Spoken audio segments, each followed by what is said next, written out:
Hello and welcome to Allegedly Astrology. Each week we break down the astrology that happened during some of the biggest scandals and events in history. Thanks so much to everyone for listening to our show. If you want to support us, you can leave us a 5-star review and subscribe wherever you listen to your podcasts. And if you do leave us a review on Apple Podcasts or Spotify and DM us a screenshot of your review, we'll make you a custom meme of your big three and send you a quick write-up about it. We also have a very cool and exclusive Patreon, so if you want more astrology content, join us at patreon.com/allegedlyastrology. And make sure you follow us at Allegedly Astrology on Instagram and TikTok and YouTube and Allegedly Astro on Twitter. And you could visit our website, allegedlyastrology.com, to learn more about us and the show. You could also check out charts and transcripts for select episodes. And you could learn how to book a reading with Dana, which she has recently updated her email to astrologyreadingsbydana@gmail.com. There so it just is. like it Come sounds. for us online. Email her. Email her directly. All right, speaking of, Dana, what are we talking about today? David Harbour and Lily Allen's very messy separation. Oh, yeah. So this was requested by Chloe. Thank you, Chloe. And this will be part 1 of a part 2 series. In the series, we'll talk about David Harbour and Lily Allen. And in part 2, we'll be talking about David Harbour and Millie Bobby Brown. Yes. And so let's kick it off with David Harbour. He's an actor most famously known for his role as ex-police chief Jim Hopper in Stranger Things. He and his wife of 4 years, singer-songwriter Lily Allen, separated this year. And their separation is really in the news right now because Lily recently released an album called West End Girl that took over the internet thanks to its brutal detailing of David's infidelity and just a lot of weird stuff in their relationship. And this album and recent bullying allegations from Stranger Things co-star Millie Bobby Brown have really put David Harbour's personal life under a magnifying glass, which previously he definitely was like, you're very standard good guy. So I'm very excited to learn more about him and his astrology. He's just like white and not that hot, but also kind of attractive. That's why he just seems like a good guy. That's like what a Hollywood Right. good guy is. It's just not like, and I'm He's not saying not that's like- attractive to me. I'm just saying that's sort of what the category seems to have been for, I don't know, the past 100 Yeah, years. I mean, men have the lowest bar ever. It's in Yeah, health. these days it's rough. But let's just get right into it. Let's kick it off by looking at his chart so we could get a little more info about his personality. Okay. So he was born on April 10th, 1975 in New York City, and we don't know what time, so we don't know his rising, but he does have an Aries sun and moon. So, Damn. Oh, God. right, he's energetic. He's so Aries. I know. He also has a Mercury, Ooh. Jupiter, and Chiron all in Aries, so he has a really stacked Aries house. He's energetic, excited, fun, frenetic, fast, self-oriented, really great at starting things, maybe less great at finishing them, perhaps Oh, like a no. marriage. I see so much of myself in him. Uh-huh. Thank God I have a Capricorn rising. Yeah, your Saturns are opposite. Your Saturn really anchors you. And then he also has Chiron, and that Aries stellium will contribute to self-sabotage. And then he has Venus in Taurus squaring Mars in Aquarius. So this combination, Venus square Mars, can make someone a horn dog. And it could lead to trouble or just someone who like really has to regulate their libido, which can be through art, right? Being an actor is a great way to regulate that. But also, I guess having a pussy palace isn't really the way I would suggest one regulates it. I Sick. feel like he did try to have like a sauna and cold plunge in his backyard, but clearly that wasn't enough. That's so funny. Not Like enough. it's like the Joe Rogan method for regulating your libido. So he also has Saturn in Cancer squaring Pluto in Libra, which is all in a T square with his Libra stellium. So Pluto's opposite his Aries stellium, and then Cancer at the bottom squares both his Aries stellium and his Pluto in Libra. So this is sort of also the struggle to regulate urges, impulses, desires, anger. It's really wanting power. I wouldn't do a hard read as not respecting women, but it could be about having life lessons regarding women, just with Saturn and Cancer. I don't know what his relationship is like with his mother. I was going or to say what like his mommy father, how his issues father treated his probably. mother, because that could be also really related to it. Then he also has Venus opposite Uranus in a whole sign aspect. So his Uranus is at 0 degrees Scorpio and his Venus is at 26 degrees Taurus. So this can be chaotic in love and art, and it can make it hard for someone who's in a partnership with someone who has this aspect or this transit to really be able to predict their next move. Also, as Venus is conjunct the fixed star Algol, it's tough. It's definitely tough for women. I mean, if you want to know a lot about Algol, S.J. Anderson has a video, like one of the first videos on his channel on YouTube that I liked about Algol. But yeah, Algol's Medusa. It's like a lot of times it's like smited women. So I guess maybe he also feels like a smited woman, especially after this album. But he also smites women, we could say. But yeah, it's not easy. Not an easy chart. But His but it the is fun, amount of I guess, for the some amount of ways. Aries Yeah. is very, It I sort of mean, like it explains his probably face. pops off. Yeah, for sure. Also, apparently, like, I feel like he definitely got famous later on in life. And I read that, like, to make ends meet, he was like super active in the underground poker scene in New York Whoa. City in his 20s. That's wild. I kind of love But that. he like went to Dartmouth. Like he's like Well, I bet he's So he knows also how to count kind of cards. like, Well, that's yeah, blackjack. he's like smart, I think, I assume. well, like all of his like Aries planets are ruled by Mars and Aquarius, which also is just a 29 Yeah. degree. So I bet he is like Oh. so kooky, and that explains like why he's like such a sexual, like, he's like a Deviant? little kink master. Yeah.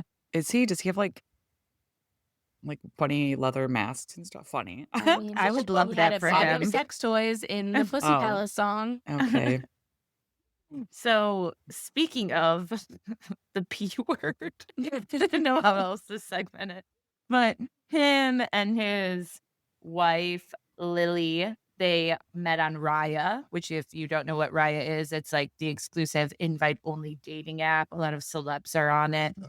And he met her while he was in London shooting the movie Black Widow. Yes, and there's a 10-year age gap between them. David Harbour is 10 years older than Lily Allen. And at the time, Lily had been broken up from her first husband for about a year. They met, they instantly connected, and they had a little wedding/elopement in Las Vegas. And then Lily moved from England to New York City with her 2 daughters, which are from a previous marriage. And they're pretty young. They're 8 and 9. And this was just in general a real whirlwind of a romance. So what's David and Lily's synastry like? I need to look up the charts of those girls. Or maybe I don't. I don't need to meddle. So she was born on May 2nd, 1985 in London, England. And we don't know her birth time either, so we don't know her rising. But she has a Taurus sun and a Libra moon, so she is very Venusian. Both of these signs are ruled by Venus. You know who else has this combination? Have you guys watched Southern Charm? Madison from Southern Charm, and I like her. Oh. She's crazy, but in a way that I respect. I feel like Lily Allen's similar. Yeah, she really gives Austin. I always just feel like she would like break up, at least earlier in her career, like she would just like break a bottle and like threaten somebody. Who, Lily? She's like I just sober imagine her now, like though. like speaking Cockney. Yeah, like back in the day, like I feel like she was like real crazy. Like she would like put Definitely. a cigarette out on you. I'm gonna put my cigarette out on you. You shut up. That's my impression of Cockney. Is she from Hackney? I don't know, but British listeners, please let me know how I did. London, England. I like don't think she's Hackney's like from. in the area, Hackney's a in neighborhood. It's a neighborhood in London. Oh, I don't know anything about London. Well, you know that I can bring London to you whenever you need. Yeah, now that I've heard the accent. So Lily was born days before a lunar eclipse in Scorpio. Of course, that's intense. People who are born around eclipses will have intense life experiences, extreme life experiences. And for her, with this being in Scorpio, it's going to be related to themes of trust. They also have Venus, Sun, dual synastry. So his Venus is in Taurus, where she has her Sun, and her Venus is in Aries, where he has his Sun. So also Lily's North Node is in Taurus, interacting with his Venus, which nodal synastry is great, right? Like it adds a lot of gravity and weight. But just with Venus and Sun in general, there's going to be great attraction, getting along, having similar cultural interests. So like a lot of overlap in the art they like, a lot of just like physical attraction to each other, and really wanting to make things work.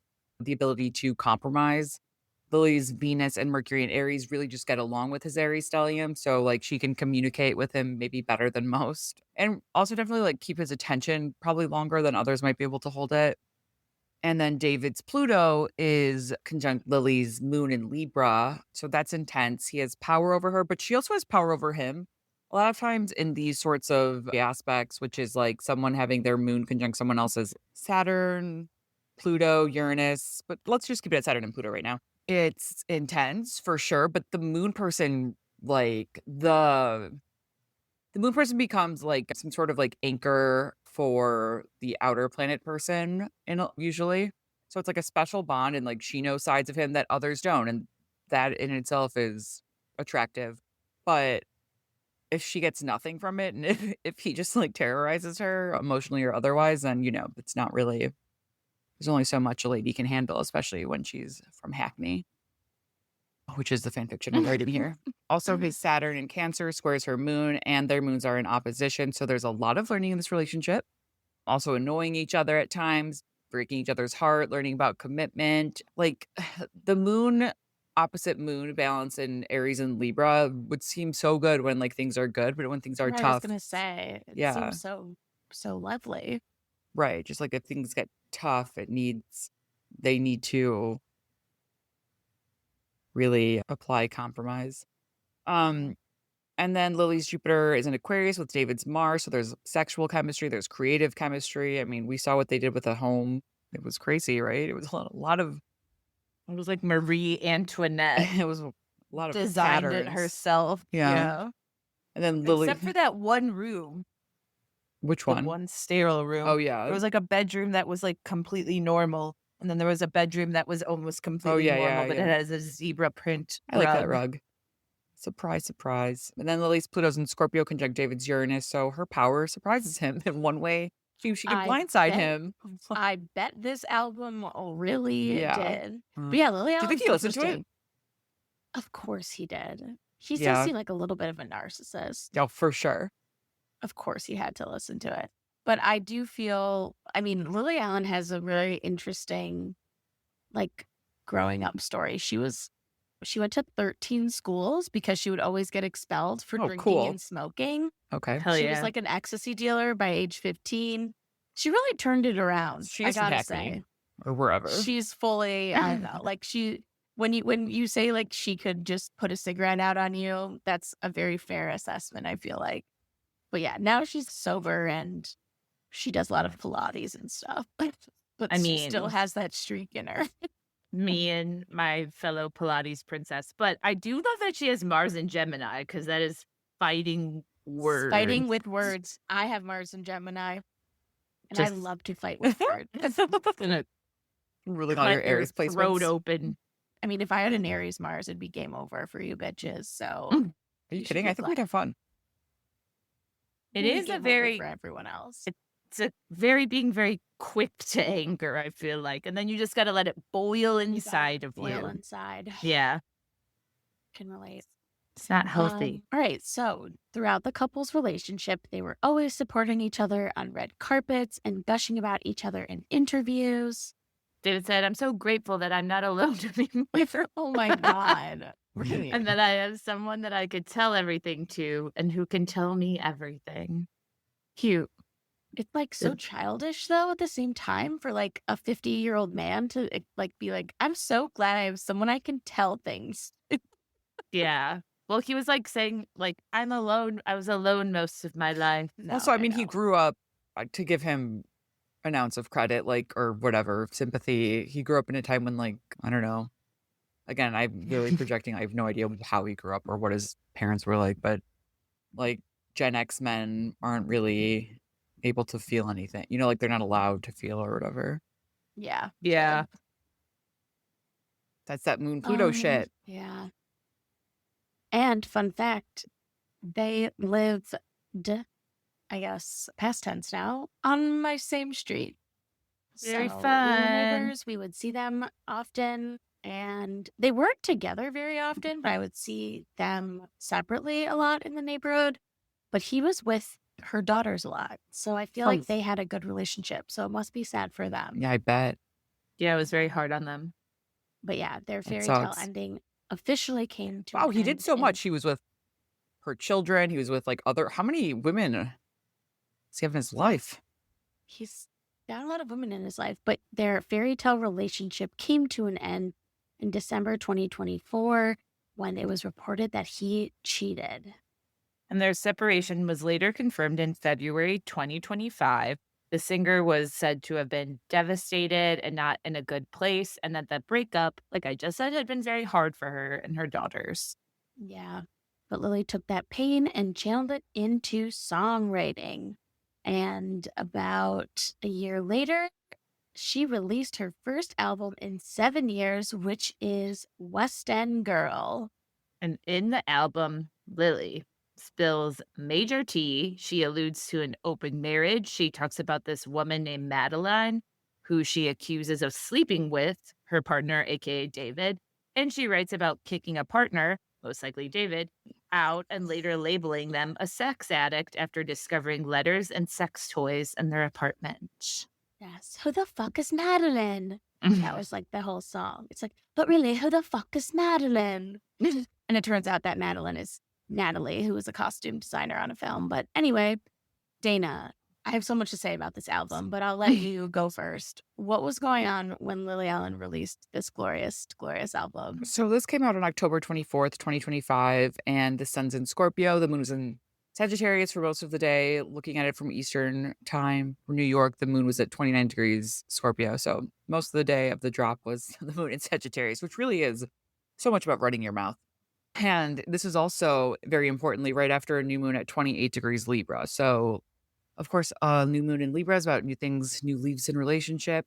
I thought it was a breakup new moon in the sense that like if something didn't feel good or wasn't healthy or nurturing, the connection really had to go because it was being squared by Jupiter in Cancer. So it was sort of like we have to change this. And it's also opposite Chiron in Aries, but really that square from Jupiter was like, hey, like if your mom, you wouldn't really introduce this person to your mom or whatever, dry it out.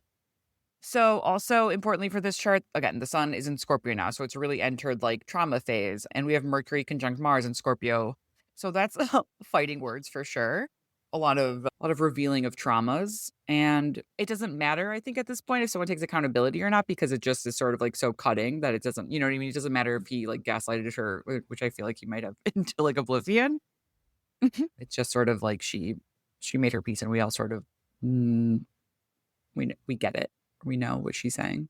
And looking at this outside of her natal chart, it was right after the new moon in her natal moon sign. So it's definitely rejuvenating for her natal moon. The sun is conjunct Lily's natal Pluto in Scorpio. So again, it's illuminating her power in this way that maybe he doesn't expect to see, which means that the sun is also on his Uranus. So it's a real, like shock to his system. Also, the moon had crossed her south node, which is airing out airing out, what do we say? Dirty laundry.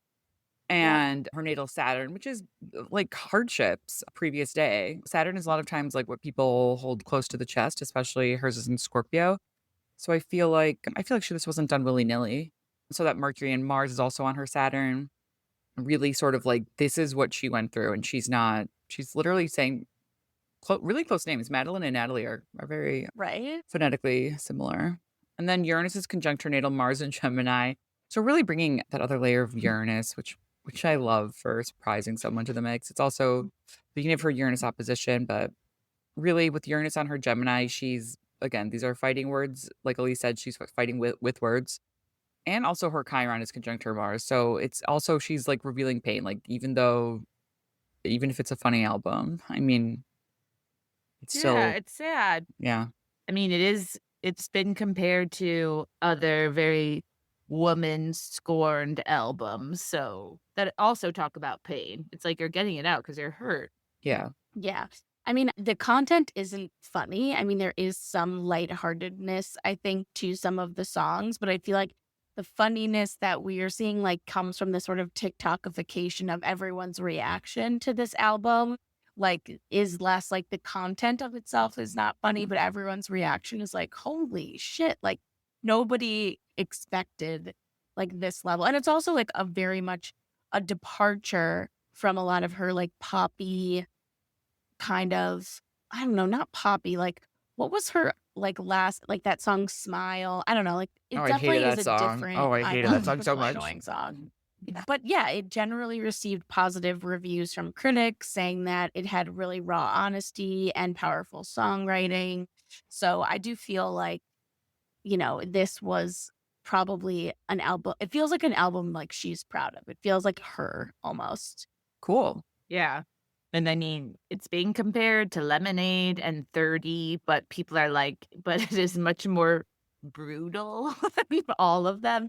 And that it's a really like tell-all masterpiece. Yeah, I mean, people are go hard on Taylor Swift for like airing dirty laundry with her exes, but like that's nothing compared to this. I feel like this is Yeah, a at good least you example have for to, her daughters not oh, taking to just shit. like, Just you don't take were a shit. man. Well, Yeah. not for no reason.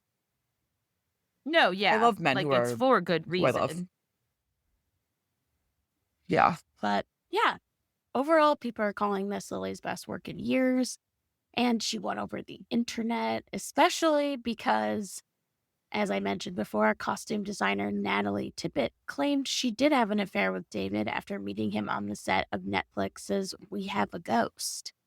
But honestly, A movie no okay, to one me, it's saw. like, yeah, I just I found don't out even that that movie exists right now. just existed.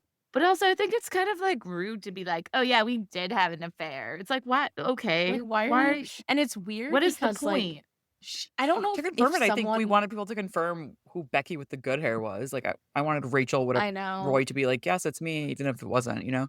I know. I mean, it was weird that she definitely, but then she was like complaining about all the attention. She's like, I have a 2-year-old. I need to protect them. I have Everyone a needs to leave me 2-year-old who's alone. David Harbour's daughter. I know. I'm like, wait, the timeline here.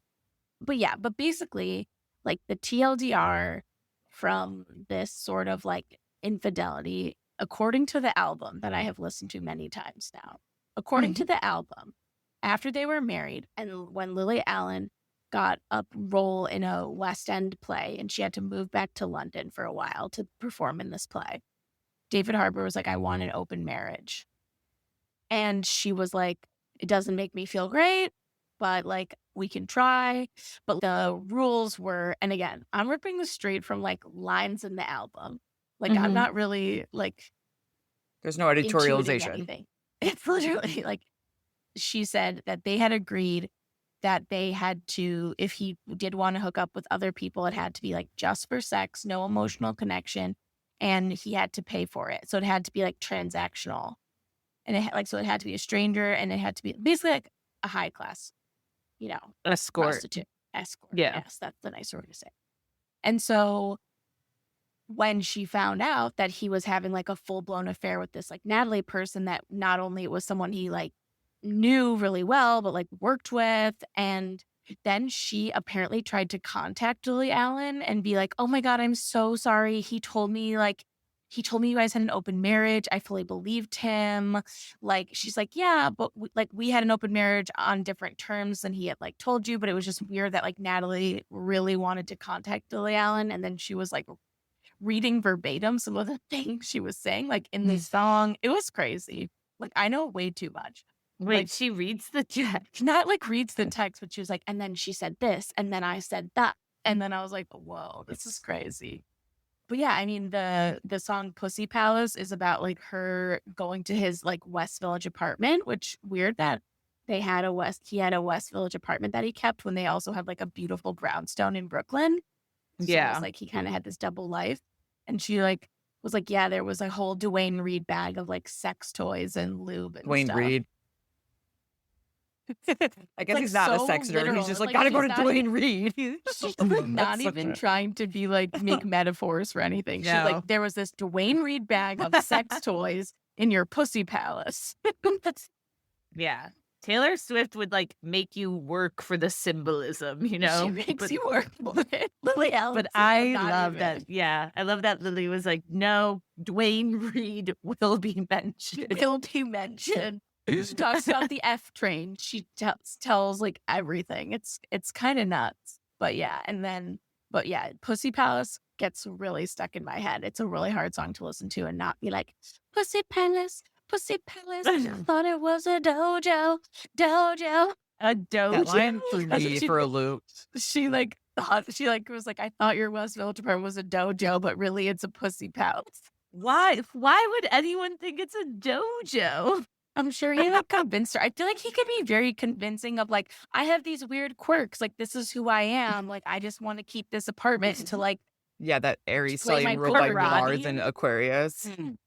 Yeah. And yeah, that naturally, is you know true. that I have a dojo that I need. Yeah. And then you'd be like, okay, like, I local don't know. I feel like dojo. he could really convince me of a lot of weird things, and I would just pass it up. Like, be like, Well, oh, Make yeah, him shut up sure. and he for probably- nothing else. he probably was doing just weird stuff in their house unrelated to sex, like he is doing karate. Yeah, Like, he is a why are- weird dude, for sure. Oh, gosh. But Anyway. David has acknowledged to, he said he's made some mistakes during his marriage, but he has not directly commented on the infidelity claims or whether or not it was a dojo. Oh my God.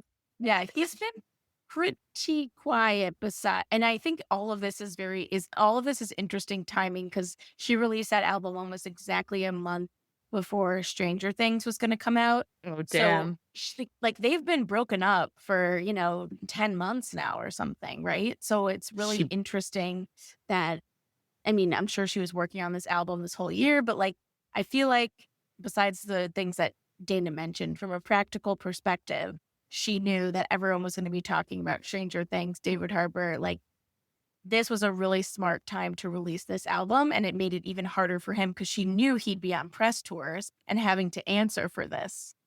Yeah, which I love. That's really like, yeah, Uranus conjunct your Mars. It's like, I'm going to drop something at the worst time for you Yeah. in revenge. Truly. Truly. Well, we'll hear more about David Harbour and Stranger Things next week when we talk about him and Millie Bobby Brown's relationship. So hope you guys enjoyed, and I hope this inspires you to listen to West End Girl and learn more about their relationship. It honestly tells you everything you need to know. You don't even have to Google anything. Just listen to the album and you'll know every single thing that I will listen after this now. Lead us out with some bars from the album. Yeah.